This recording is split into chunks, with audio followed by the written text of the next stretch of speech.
നമുക്ക് പെട്ടെന്നൊരു simple and tasty ആയിട്ടൊരു ബീഫ് റെസിപ്പി കണ്ടാലോ? ഇതൊരു ബീഫ് റോസ്റ്റ് റെസിപ്പിയാണ്.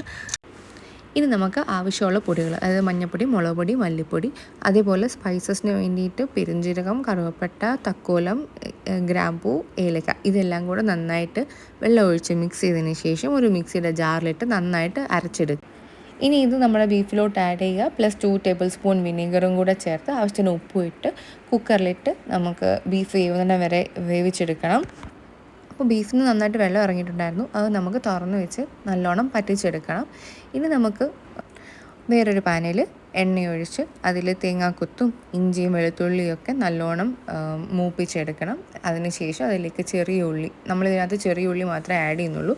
ചെറിയ ഉള്ളി ചെറുതായിട്ട് അരിഞ്ഞിട്ട് അതും നന്നായിട്ട് മൂപ്പിച്ചെടുക്കണം. ലൈക്ക് ഒരു ഗോൾഡൻ ബ്രൗൺ കളറിലോട്ട് വരണം. അതിനുശേഷം നമ്മളുടെ ബീഫ് അതിലോട്ട് ആഡ് ചെയ്യും. ഇനി നമുക്ക് നല്ല ലോ ഫ്ലെയിമിൽ വെച്ചിട്ട് ഈ ബീഫിനെ നല്ലോണം എന്താ പറയുക, നല്ല വരട്ടി നല്ല റോസ്റ്റ് പരുവത്തിൽ ആക്കിയെടുക്കണം. ഞാൻ ഇനി ഇതിലോട്ട് വേറെ എക്സ്ട്രാ വെളിച്ചെണ്ണയൊന്നും ആഡ് ചെയ്തിട്ടില്ല.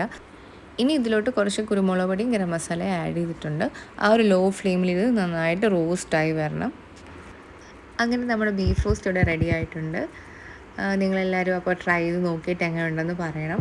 അപ്പോൾ ഇനി മറ്റൊരു വീഡിയോയിൽ കാണാം. അതുവരെ എല്ലാവരും ടേക്ക് കെയർ. ബൈ.